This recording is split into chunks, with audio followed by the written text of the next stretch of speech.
नमस्कार मंडळी. भूतांच्या गोष्टी ऐकायच्या आहेत का?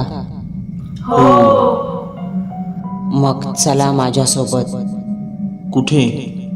भूतांच्या जगात. आपण आज जो सत्य अनुभव ऐकणार आहोत तो आपल्या चॅनलचे सबस्क्रायबर ओमकार सावंत यांनी मुंबईमधून पाठवला असून सदरील प्रसंग त्यांच्या आजीसोबत घडला आहे. या अनुभवाचे नाव आहे आजीची एक चूक आणि आत्मा तिच्या मागे लागला. आज मी तुम्हाला जो सत्य अनुभव सांगत आहे ती फक्त एक साधी गावाकडची गोष्ट नाही. हा अनुभव आहे भीतीचा, रहस्याचा आणि अशा एका अज्ञात शक्तीचा ज्यावर विश्वास ठेवायचा की नाही हे ठरवणं आजही कठीण आहे. हा अनुभव मला माझ्या स्वतःच्या आजीकडून ऐकायला मिळाला होता. एका शांत रात्री आम्ही सगळे झोपण्याची तयारी करत होतो तेव्हा माझी आजी अचानक म्हणाली, आज मी तुला एक अशी गोष्ट सांगते जी माझ्या आयुष्यातील सर्वात भयानक रात्र होती. आणि मग तिने सांगितलेली घटना ऐकताना आमच्या अंगावर अक्षरशः काटा आला. ही घटना त्या काळातली आहे जेव्हा माझ्या आजी आजोबांचं घर गावापासून थोडं दूर शेताच्या मधोमध होतं. आजूबाजूला अंधारलेली शेतं, विरळ झाडं आणि घराजवळ एक छोटंसं जुनं मंदिर. दिवसा सगळं अगदी साधं आणि शांत दिसायचं, पण रात्री त्याच परिसरात एक वेगळीच भयान शांतता पसरायची. माझे आजी आजोबा दोघेही साधे देवभक्त आयुष्य जगणारे लोक, पण एके दिवशी घडलेल्या एका छोट्या चुकीमुळे त्यांच्या आयुष्यात अशी घटना घडली जी ते आयुष्यभर विसरू शकले नाहीत. त्या दिवशी गावात कोणीतरी वारल्याची बातमी आली आणि त्यानंतर जे घडलं ते माझ्या आजीला मृत्यूच्या दारापर्यंत घेऊन गेलं. त्या रात्री तिला दिसलेली ती अनोळखी गाय खरोखर साधी गाय होती का एका अस्वस्थ आत्म्याचं रूप हे आजही गूढ आहे. आणि हाच आजच्या अनुभवाचा थरारक प्रवास. एके दिवशी आजी सकाळी नेहमीप्रमाणे पहाटे उठली. कोंबड्यांचा आरव सुरूच होता. धुक्यांची हलकी चादर शेतावर पसरलेली. आजीने घरातला सगळा स्वयंपाक आवरला. चुलीवर भाकरी भाजल्या, भाजी केली आणि मुलांना म्हणजे माझ्या आईला आणि मामाला प्रेमाने जेवण भरवून शाळेत पाठवलं. त्यावेळी आजोबा काही कामानिमित्त गावात गेले होते. तोच दुपारच्या सुमारास अचानक गावात कोणीतरी वारल्याची बातमी आली. आणि त्या काळी गावात एखादा माणूस वारला की सगळे गावकरी एकत्र जाऊन अंत्यसंस्कारात मदत करायचे. ही बातमी समजताच आजी आणि आजोबा दोघेही गावाकडे गेले. तिथे वातावरण फारच गंभीर आणि शांत. सगळीकडे शोक पसरला होता. त्यांनी इतर गावकऱ्यांसोबत त्या माणसाच्या अंत्यसंस्कारात सहभाग घेतला. शेवटी त्या माणसाला अग्नी दिला आणि धुराचे जाड ढग आकाशात विरत गेले.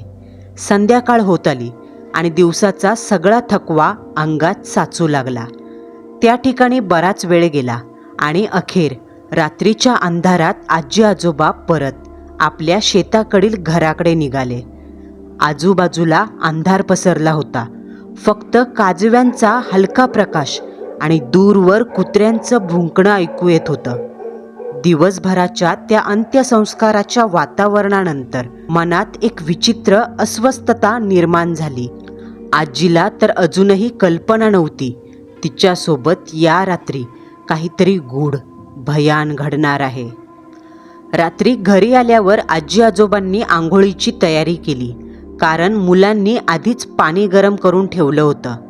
दिवसभराच्या थकव्यामुळे दोघांच्याही अंगात दम नव्हता. चुलीचा मंद प्रकाश घरात डुलत होता आणि बाहेर रात्रीचा काळोख दाटू लागला. तेव्हा आजोबा म्हणाले, रेखा, तू आधी आंघोळ करून घे. पण आजी शांतपणे म्हणाली, नाही, तुम्ही आधी आंघोळ करा, मला थोडं बाहेर जाऊन यायचंय. आजोबा म्हणाले, ठीक आहे, तू ये जाऊन, तोपर्यंत मी उरकतो. असं म्हणताच आजी घराच्या मागच्या बाजूला एका वाड्याच्या दिशेने निघाली. त्यावेळी आजूबाजूला पूर्ण शांतता होती. कधीमधी झाडांच्या पानांची सळसळ आणि दूरवरच्या रातकिड्यांचा आवाज ऐकू यायचा. पण चालताना आजीला सतत वाटायचं, आपल्या मागे कोणीतरी सावलीसारखं चालतंय. तिच्या पावलांचा आवाज थांबला का मागचा आवाजही थांबायचा. आजीने 2-3 वेळा थांबून मागे वळून पाहिलं, पण कुणीच नव्हतं. त्यामुळे तिच्या मनात एक विचित्र भीती निर्माण झाली. खरं तर आजी ज्या दिशेला जात होती तिथेच दूरवर गावातील माणसांचे अंत्यसंस्कार केले जायचे आणि मेलेली जनावरं देखील तिथेच पुरली जायची. रात्रीच्या अंधारात ती जागा आणखीनच भेसूर वाटायची.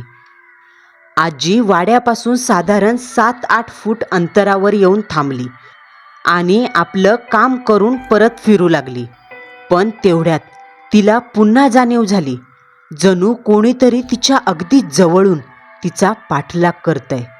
तिच्या अंगावर सरकन काटा आला, म्हणून तिने हळूहळू धीर करून मागे वळून पाहिलं आणि जे दिसलं ते पाहून क्षणभर जागच्या जागीच थिजली. आजीच्या समोर इतक्या रात्री एक गाय उभी होती. पण ती साधी गाय वाटत नव्हती. त्या गायीचे डोळे लाल झाले होते, अगदी रक्तासारखे. त्या अंधारात ते लाल डोळे विचित्र चमकत होते, जणू ती गाय प्रचंड रागाने आजीकडे पाहते. त्या नजरेत इतका क्रोध होता का ती गाय आता आजीवर झडप घालणार असं वाटायचं. आजी क्षणभर स्तब्ध झाली. तिच्या अंगात भीतीची लहर पसरली आणि तरीही ती धीर एकवटून परत चालू लागली. घाईघाईने आजी घराच्या दिशेने निघाली आणि घराजवळच्या छोट्या मंदिराजवळ येऊन उभी राहिली. मंदिराच्या समोरचा दिवा मंदपणे पेटत होता. त्या प्रकाशात आजीला थोडा धीर आला. आजी देवधर्म करणारी स्त्री, देवावर तिचा प्रचंड विश्वास. त्या क्षणी तिच्या मनात एक विचार आला, देवाचं नाव घेतलं तर भीती दूर होईल. त्यामुळे ती थोडा वेळ तिथेच उभी राहून मनातल्या मनात देवाचं स्मरण करू लागली. पण त्या भयान रात्रीचं गूढ अजून संपलं नव्हतं. पुढे बरंच काही वाढून ठेवलं होतं. तोपर्यंत आजोबा बाहेर आले होते. मग आजी आंघोळ करून बाहेर आली आणि मंदिरात जाऊन शांतपणे देवाच्या पाया पडली. मंदिरातल्या मंद प्रकाशात आजीने डोळे मिटून देवाचं नाव घेतलं. थोडा वेळ तिथं थांबल्यावर तिला धीर आला आणि मग ती परत घरी आली. पण जशी ती वळाली तशी तिची नजर परत एकदा वाड्याच्या दिशेला गेली आणि तिथे परत तिला एक गाय उभी दिसली. ती गाय आता शांतपणे गवत खात होती, जणू काही घडलंच नाही. आजीला वाटलं कदाचित आपल्या गोठ्यातीलच एखादी गाय सुटली असेल, म्हणून खात्री करण्यासाठी ती थेट गोठ्याकडे गेली. पण गोठ्यात जाऊन पाहते तर 4ही गायी व्यवस्थित बांधलेल्या होत्या आणि शांत बसलेल्या होत्या. हे पाहून आजी क्षणभर गोंधळली. मग बाहेर दिसलेली गाय कोणाची, हा विचार तिच्या मनात घोळू लागला. तिने परत त्या दिशेला जाऊन पाहिलं, पण तिथे कुठेच गाय दिसली नाही. जणू काही ती अचानक प्रकट झाली आणि अचानक अदृश्य झाली. आजीला थोडासा धक्का बसला, पण तिने तो विचार मनातून काढून टाकला. कदाचित अंधारामुळे भास झाला असेल असं स्वतःला समजवून ती परत घरात आली. रात्रीचं जेवण आटपलं. सगळेजण झोपायला निघाले. बाहेर गडद अंधार पसरलेला. कधीमध्ये कुत्र्यांचं भुंकणं आणि रातकिड्यांचा आवाज सुरूच होता. काही वेळ शांततेत गेला. सगळ्यांना साखर झोप लागली आणि अचानक आजीला एका गायीच्या हंबरण्याचा आवाज आला. तो आवाज इतका स्पष्ट आणि मोठा होता, जणू गाय घराजवळ उभी आहे असं वाटलं. आजी लगेच उठली. गोठ्यातली गाय सुटली का काय हे पाहायला बाहेर आली. थोड्या क्षणांनी तिला तोच आवाज परत आला. पण आश्चर्याची गोष्ट म्हणजे तो आवाज फक्त आजीलाच येत होता. आजोबा तर बाजूला झोपलेले, पण त्यांना याचा कानोसाही लागला नाही. आजीच्या मनात आता भीतीची हलकी सावली पसरली. ती लगेच गोठ्याकडे वळाली, पण परत तिला सगळ्या गायी शांतपणे बसलेल्या दिसल्या. त्यातली एकही गाय हलत नव्हती.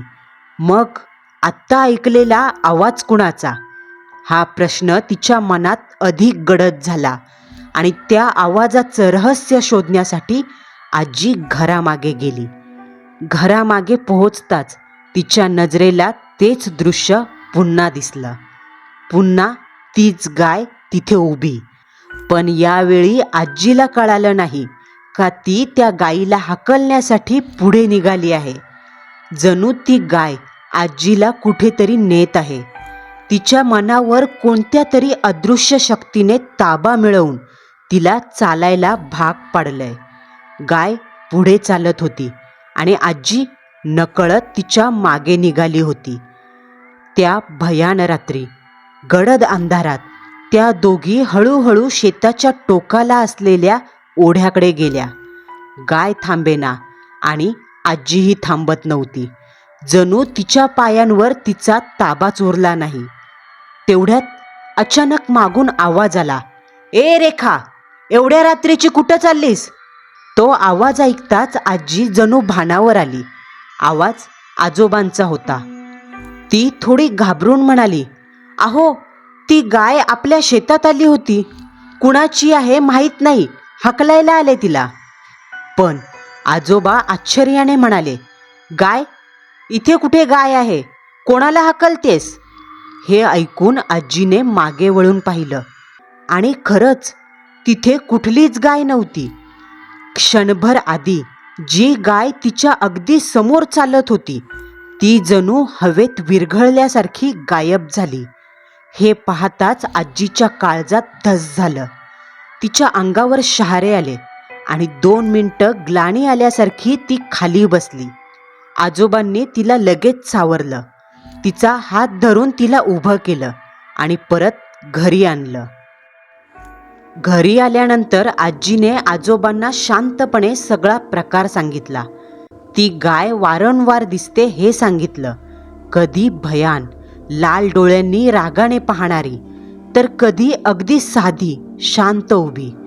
हे सगळं ऐकून आजोबांच्या मनात देखील थोडी भीती निर्माण झाली, पण त्यांनी आजीला धीर दिला. आजी मुळातच देवधर्म करणारी.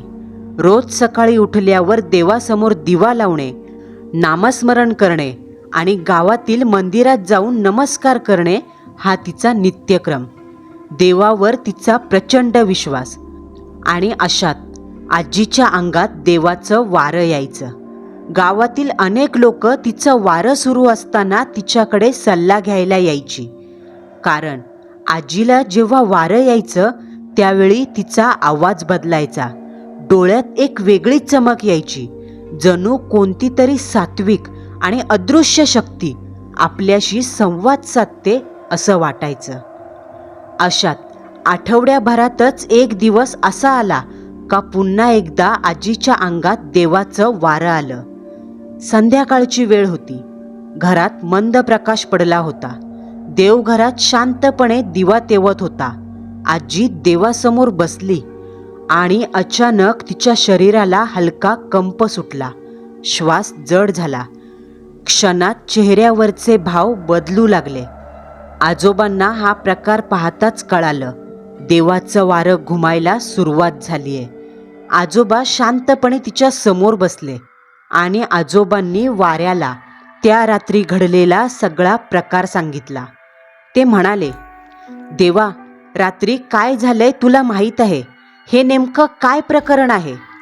हे ऐकताच आजीच्या शरीरातून अचानक एक खोल आणि वेगळाच आवाज बाहेर आला. तो आवाज आजीचा नव्हता. त्या आवाजाने हळूच सांगायला सुरुवात केली, "त्या दिवशी ही गावातून परत आली, पण घरी येऊन आंघोळ न करताच मैताच्या अंगाने थेट वाड्याच्या दिशेने गेली आणि ज्या ठिकाणी गेली त्या जागेत काही दिवसांपूर्वी एक गाय पुरली होती. तो आवाज पुढे सांगू लागला. जवळच्या घरातील एका माणसाची गाय होती. ती अचानक मेल्यावर त्याने वाड्याजवळच्या मोकळ्या जागेत आणून पुरलंय तिला, पण याबद्दल हिला कल्पना नाही. आजोबांचे डोळे विस्फारले. तो आवाज पुढे म्हणाला, अंधार होता आणि नकळत ही त्याच जागी गेली आणि त्या जागेवर लघुशंका केली, ज्यामुळे ती जागा अपवित्र झाली. हे ऐकताच घरात विचित्र शांतता पसरली. आवाज पुन्हा घुमला. चूक अनावधानाने झाली असली तरी आत्मा सहज माफी देत नाही. तिच्या पार्थिवावर केलेल्या लघुशंकेमुळे गायीचा आत्मा अस्वस्थ झालाय आणि रागाने तो हिचा पाठलाग करू लागलाय. आजीच्या शरीराने पुन्हा एकदा जोरदार कंप धरला. म्हणूनच ती गाय कधी साध्या रूपात तर कधी भयानक रूपात हिला दिसते. आजोबांच्या अंगावर अक्षरशः काटा फुटला. तो आवाज परत सांगू लागला, त्या मध्यरात्री जेव्हा ही हंबरण्याच्या आवाजाने घराबाहेर पडली तेव्हा गाय परत हिला दिसली, पण यावेळी त्या गायीचा उद्देश वेगळा होता. ती गाय हिला हळूहळू ओढ्याकडे घेऊन जात होती. ओढा म्हणजे गावच्या टोकाला असलेली खोल जागा, जिथे रात्री माणूस गेला तर परत येणं कठीण. म्हणजे ती गाय हिला मरणाच्या दाराकडे नेत होती. त्या क्षणी जर हिला थांबवलं नसतं तर कदाचित ही त्या गूढ शक्तीच्या अधीन जाऊन त्या ओढ्यात पडली असती आणि काय अनर्थ झाला असता याची कल्पनाही येणार नाही. हे सगळं ऐकून आजोबा थिजून गेले, कारण आत्ता त्यांना कळालं, कधी कधी आपल्याकडून नकळत झालेली छोटीशी चूक अदृश्य शक्तींचा राग ओढवून घेऊ शकते आणि त्याचे परिणाम भयानक असू शकतात. पण त्याच वेळी त्या आवाजाने उपाय सांगितला. आजीच्या अंगातून येणाऱ्या त्या गूढ आवाजाने शांत पण गंभीर स्वरात सांगितलं, ज्या ठिकाणी तुमच्याकडून ती जागा अपवित्र झाली तिथे जाऊन त्या आत्म्याची क्षमा मागा, नाहीतर त्रास थांबणार नाही. त्या जागी एक नारळ आणि हिरवा कपडा ठेवायचा. त्या गायीची मनापासून माफी मागायची आणि पुन्हा कधीही त्या जागेचा अपमान करणार नाही असं वचन द्या. इतकं बोलून आजीचं शरीर शांत झालं, जणू काही ती गूढ शक्ती तिचं अंग सोडून निघून गेली. दुसऱ्याच दिवशी सकाळी आजोबांनी तो उपाय करायचा निर्णय घेतला. सकाळची वेळ असली तरी मनात प्रचंड भीती. आजी आजोबा एक नारळ आणि हिरवा कपडा घेऊन त्या जागेकडे निघाले. जसजसा तो बंद वाड्याजवळचा परिसर जवळ येत होता, वातावरण अधिक गंभीर होत चाललं. आजूबाजूला पूर्ण शांतता. पक्ष्यांचा आवाजही जणू थांबला. झाडांच्या सावल्या जमिनीवर विचित्र आकार काढू लागल्या. आजीच्या पायांना थरथर जाणवू लागली. शेवटी ते त्या जागी पोहोचले. तीच ही जागा जिथे काही दिवसांपूर्वी गाय पुरली होती. त्या जागेवरची माती थोडी उंच दिसत होती आणि आसपासचं गवतही वेगळं जाणवत होतं. आजोबांनी शांतपणे नारळ आणि कपडा त्या जागेवर ठेवला. आजीने हात जोडले आणि डोळे मिटून त्या गायीची मनापासून माफी मागितली. माझ्याकडून चूक झाली, मला माहीत नव्हतं, माफ कर. इतक्यात अचानक वाऱ्याचा जोर वाढला. झाडांच्या फांद्या हलू लागल्या आणि त्या क्षणी गायीच्या हंबरण्याचा आवाज आला. तो आवाज इतका विचित्र होता का सगळ्यांच्या अंगावर काटा आला. आजोबांनी घाबरून आजूबाजूला पाहिलं, पण आसपास गाय दिसेना. आजी अजूनही हात जोडून उभी होती. तिने पुन्हा एकदा डोळ्यात पाणी आणून मनापासून माफी मागितली आणि वचन दिलं, पुन्हा कधीही या जागेचा अपमान करणार नाही. हे शब्द उच्चारतात जणू वातावरण शांत झालं. वारा थांबला आणि काही क्षणापूर्वी जाणवणारी ती उपस्थिती हळूहळू नाहीशी झाली.